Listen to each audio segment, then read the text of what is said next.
Often when you think of luxury, you think of Rolls-Royce or Bentley, but sometimes it's easy to forget that Maybach is one of the biggest and most unique companies out there. Given that they were a German luxury brand that exists today as a part of Mercedes-Benz, the original company was founded in 1909, and it's changed quite a lot. Some of the cars are very standout and super expensive, owned by a lot of famous people. So let's dig into the history of Maybach. In 1909, Wilhelm and his son Karl started the Maybach brand, and this really kicked off for the luxury of vehicles that had never been seen before. But at the time it was known as the Zeppelin Company until 1999, so it was actually not even known as Maybach at all.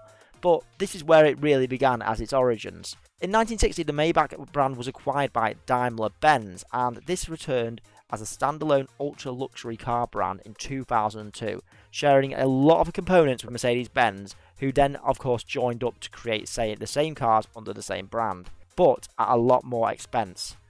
After slow sales of Maybach ceased to be a standalone brand by 2013, it became a sub-brand of Mercedes-Benz, which is owned now today of course by the company Mercedes. As of 2021, Daimler produces a luxury edition of the S-Class, the GLS and the Maybach name. While Maybach today might be referenced as the most luxury brand and most expensive car brand under a lot of rappers, they certainly didn't start this way, so let's dive into some of the earlier cars.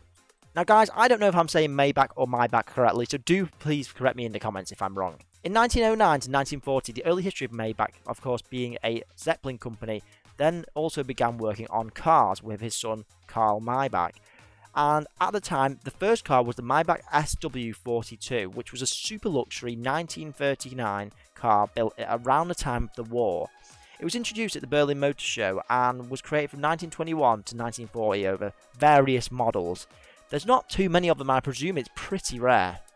From 1940 to 45, World War II is currently at the time going on, so Maybach produced engines for the most important Nazi Germany tanks and half-tracks. So a lot of their vehicles and manufacturing went into these war vehicles.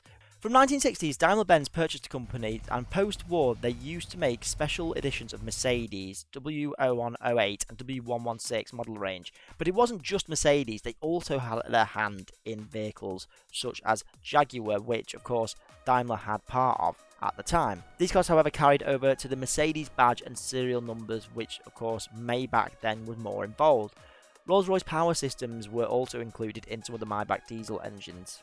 Probably the bit that you've all been waiting for. So from 1997, Daimler presented a luxury concept at the 1997 Tokyo Motor Show, and a production model was introduced in two sizes. It was the Maybach 57, which is super popular with the rappers of the early 2000s and very famous people. And of course, it was the Maybach 62, which was the longer four-door version.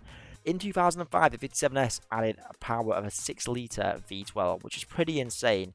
Now, the car brand new was well over 250k, probably a bit more than that in terms of its price, and competed with Rolls-Royce at the time, which was the Phantom. To promote the new Maybach line, Mercedes-Benz engaged figures such as Maybach heirs and the golfers Nick Faldo to serve as brand ambassadors. Initially, the Daimler Chrysler predicted annual sales of 2,000 worldwide, with 50% coming from the United States. However, these expectations never happened, and in 2007, Mercedes bought back 29 US dealers, reducing the total from 71 to 42, which was a bit of a blow for Maybach.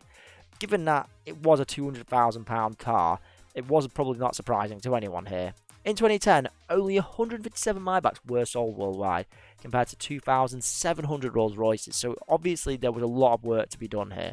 By the time of the announcement that the brand was laid to rest, 3,000 had been sold worldwide. This was since the brand was revived in 2002. However, it's from 2015 to present where things get interesting. Yes, these cars were good cars at the time, but without the need for rappers and famous people to promote them, they kind of had a bit of a revival for Maybach. And since 2015, the Maybach has been used in the S-Class most predominantly, which has been a long wheelbase car. It's very much an executive vehicle, and these are still as expensive as maybe a Porsche or a Lamborghini, but not as much as the Rolls-Royces, which makes them a bit more purchasable in today's world. Since then, there's been a lot of great cars that it's been targeted at. the Bentley Mulsanne, and still some other Phantoms, but they've come down a lot in the price. As you can see here are some of the Maybach S500s, and they just look unbelievable. They've been popular all around the world. Given that it's still part of the Mercedes brand, it's kind of worked well in their favour. They've given it facelifts from the S500 to the S650, and predominantly it's been also known in the GLS. It's also been used in the G-Wagon, which is pretty cool, the Lawn de Lair, and an extremely expensive vehicle. And given that these cars were already popular, this has made Maybach even better in today's world. Hope you enjoyed this brief history on Maybach. From concepts to real cars, Maybach are a really special company, but would you buy one over a normal Mercedes or Rolls-Royce? Let me know. Don't forget to subscribe if you like car content.